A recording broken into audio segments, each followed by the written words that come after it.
El libro de Daniel, capítulo 10. En el tercer año del reinado de Ciro de Persia, Daniel, también llamado Beltsasar, tuvo otra visión. Comprendió que la visión tenía que ver con sucesos que ciertamente ocurrirían en el futuro, es decir, tiempos de guerra y de grandes privaciones. Cuando recibí esta visión, yo, Daniel, había estado de luto durante 3 semanas enteras. En todo ese tiempo, no comí nada pesado. No probé carne ni vino, ni me puse lociones perfumadas hasta que pasaron esas 3 semanas. El 23 de abril, mientras estaba de pie en la ribera del gran río Tigris, levanté los ojos y vi a un hombre vestido con ropas de lino y un cinto de oro puro alrededor de la cintura. Su cuerpo tenía el aspecto de una piedra preciosa. Su cara destellaba como un rayo y sus ojos ardían como antorchas. Sus brazos y sus pies brillaban como el bronce pulido y su voz era como el bramido de una enorme multitud. Solo yo, Daniel, vi esta visión. Los hombres que estaban conmigo no vieron nada, pero de pronto tuvieron mucho miedo y corrieron a esconderse. De modo que quedé allí solo para contemplar tan sorprendente visión. Las fuerzas me abandonaron. Mi rostro se volvió mortalmente pálido y me sentí muy débil. Entonces oí que el hombre hablaba, y cuando oí el sonido de su voz, me desmayé y quedé tendido, con el rostro contra el suelo. En ese momento, una mano me tocó, y aún temblando, me levantó y me puso sobre las manos y las rodillas. Entonces, el hombre me dijo: Daniel, eres muy precioso para Dios, así que presta mucha atención a lo que tengo que decirte. Ponte de pie, porque me enviaron a ti. Cuando me dijo esto, me levanté, todavía temblando. Entonces dijo: No tengas miedo, Daniel. Desde el primer día que comenzaste a orar para recibir entendimiento y a humillarte delante de tu Dios, tu petición fue escuchada en el cielo. He venido en respuesta a tu oración. Pero durante 21 días, el espíritu príncipe del reino de Persia me impidió el paso. Entonces vino a ayudarme Miguel, uno de los arcángeles, y lo dejé allí con el espíritu príncipe del reino de Persia. Ahora estoy aquí para explicar lo que le sucederá en el futuro a tu pueblo, porque esta visión se trata de un tiempo aún por venir. Mientras me hablaba, bajé la vista al suelo, sin poder decir una palabra.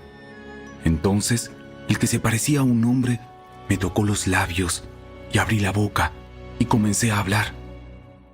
Le dije al que estaba de pie frente a mí: Estoy muy angustiado a causa de la visión que tuve, mi señor, y me siento muy débil. ¿Cómo podría alguien como yo, tu siervo, hablar contigo, mi señor? Mis fuerzas se han ido y apenas puedo respirar. Entonces, el que se parecía a un hombre volvió a tocarme y sentí que recuperaba mis fuerzas. No tengas miedo, porque eres muy precioso para Dios. Que tengas paz, ánimo y fuerza.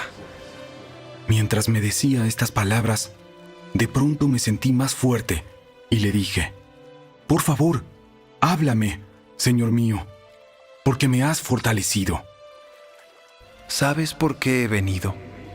Pronto debo regresar a luchar contra el espíritu príncipe del reino de Persia, y después de eso vendrá el espíritu príncipe del reino de Grecia.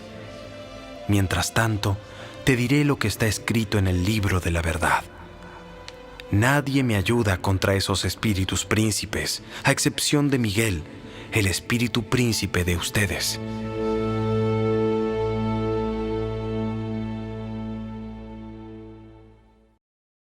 El libro de Daniel, capítulo 11. He acompañado a Miguel para apoyarlo y fortalecerlo desde el primer año del reinado de Darío el Medo.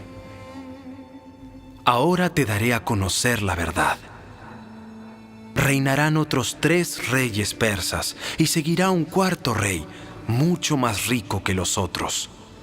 Usará su riqueza para incitar a todos a luchar contra el reino de Grecia. Entonces surgirá un rey poderoso que gobernará con gran autoridad y logrará todo lo que se proponga. Pero cuando esté en la cumbre de su poder, su reino será quebrado y dividido en 4 partes. Este reino no será gobernado por los descendientes del rey, ni tendrá el poder que tuvo antes, pues su imperio será arrancado de raíz y entregado a otros. El rey del sur crecerá en poder, pero uno de sus propios funcionarios llegará a ser más poderoso que él y gobernará el reino con gran autoridad. Algunos años después, se formará una alianza entre el rey del norte y el rey del sur. El rey del sur dará a su hija en matrimonio al rey del norte para asegurar la alianza, pero tanto ella como su padre perderán su influencia sobre el rey. Ella será abandonada junto con todos sus partidarios. No obstante, cuando uno de sus parientes llegue a ser el rey del sur, éste levantará un ejército, entrará en la fortaleza del rey del norte y lo derrotará. Cuando regrese a Egipto, se llevará consigo los ídolos de ellos, junto con objetos de oro y de plata de incalculable valor. Después de esto, dejará al rey del norte en paz por algunos años. Más tarde, el rey del norte invadirá el imperio del rey del sur, pero regresará pronto a su propia tierra. Sin embargo, los hijos del rey del norte reunirán un ejército poderoso que avanzará como una inundación y llevará el combate hasta la fortaleza del enemigo. Entonces, furioso, el rey del sur saldrá a pelear contra los enormes ejércitos reunidos por el rey del norte y los derrotará. Después de arrasar con el ejército enemigo, el rey del sur se llenará de orgullo y ejecutará a muchos miles de sus enemigos. Pero su triunfo no durará mucho tiempo. Pocos años después, el rey del norte regresará con un ejército bien equipado, mucho más numeroso que antes. En esos días habrá una rebelión general contra el rey del sur. En cumplimiento de esta visión, hombres violentos del pueblo de Israel se unirán a esa rebelión, pero fracasarán. Después llegará el rey del norte y sitiará una ciudad fortificada y la conquistará. Las mejores tropas del sur no podrán hacer frente al ataque. El rey del norte avanzará sin oposición. Nadie podrá contenerlo. Se detendrá en la gloriosa tierra de Israel, decidido a destruirla.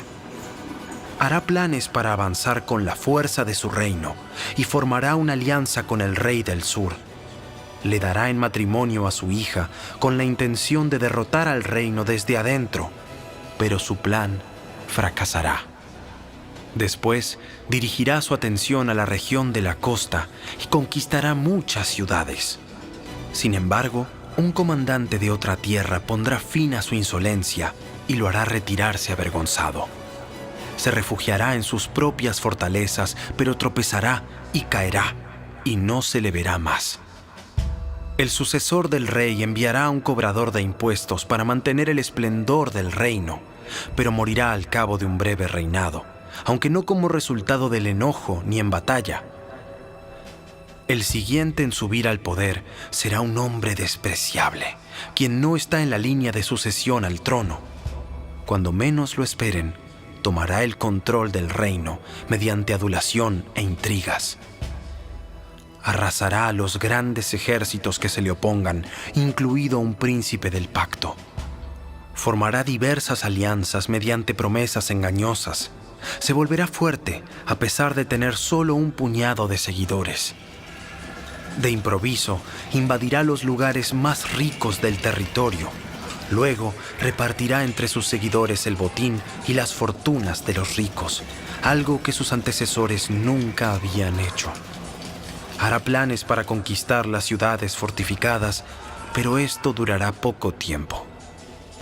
Entonces se armará de valor y levantará un gran ejército en contra del rey del sur. Saldrá a la batalla con un ejército poderoso, pero será en vano, porque habrá intrigas en su contra. Los de su propia casa causarán su derrota. Su ejército será arrasado y muchos morirán. Entonces, sin otro propósito que dañarse el uno al otro, estos reyes se sentarán a la mesa de negociaciones y conspirarán el uno contra el otro con el propósito de engañarse mutuamente. Pero esto no cambiará nada, porque el fin llegará a la hora señalada. El rey del norte, entonces, regresará a su territorio con muchas riquezas. En su camino se pondrá en contra del pueblo del pacto sagrado y causará mucho daño antes de seguir su viaje.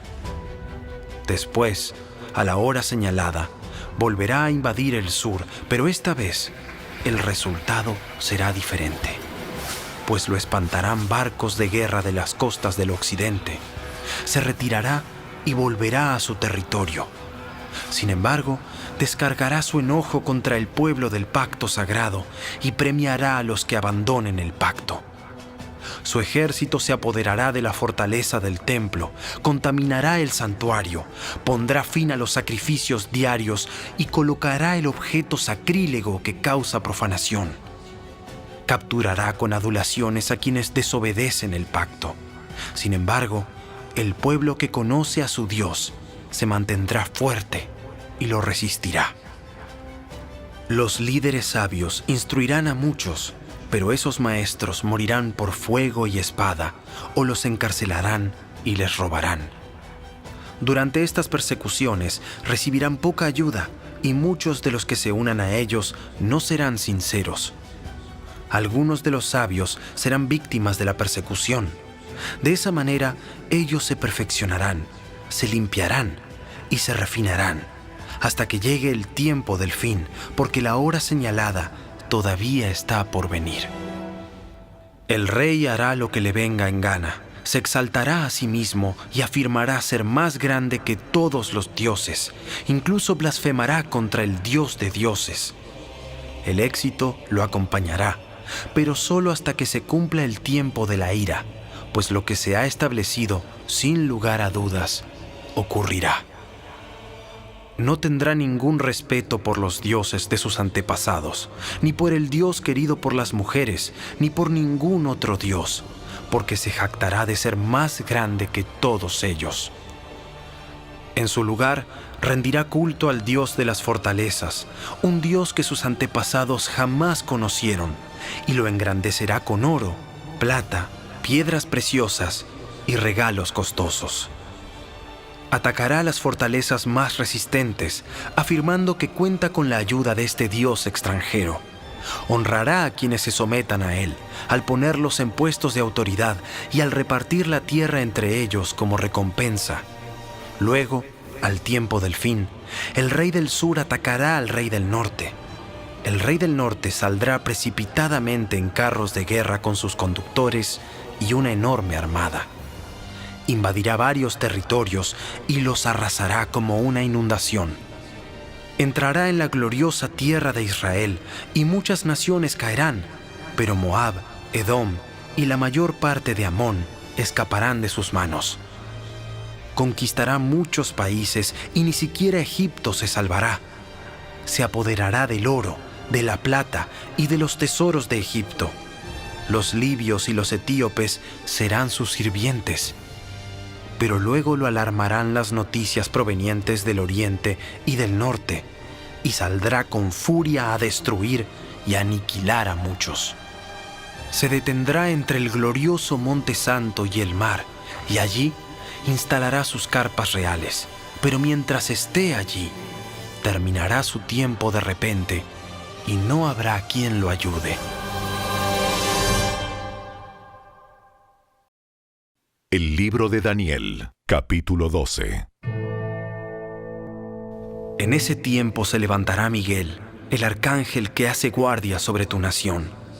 Entonces habrá un tiempo de angustia, como no lo hubo desde que existen las naciones. Sin embargo, en ese momento, cada uno de tu pueblo que tiene el nombre escrito en el libro será rescatado. Se levantarán muchos de los que están muertos y enterrados, algunos para vida eterna y otros para vergüenza y deshonra eterna. Los sabios resplandecerán tan brillantes como el cielo, y quienes conducen a muchos a la justicia brillarán como estrellas para siempre. Pero tú, Daniel, mantén en secreto esta profecía. Sella el libro hasta el tiempo del fin, cuando muchos correrán de aquí para allá y el conocimiento aumentará. Entonces yo, Daniel, vi a otros dos que estaban de pie en lados opuestos del río. Uno de ellos le preguntó al hombre vestido de lino, que estaba de pie sobre el río: ¿Cuánto tiempo pasará hasta que terminen estos espantosos sucesos? El hombre vestido de lino, que estaba de pie sobre el río, levantó ambas manos hacia el cielo e hizo un juramento solemne por aquel que vive para siempre, diciendo: Durará por un tiempo, tiempos y medio tiempo. Cuando finalmente termine el quebrantamiento del pueblo santo, todas estas cosas habrán sucedido. Oí lo que dijo, pero no entendí el significado.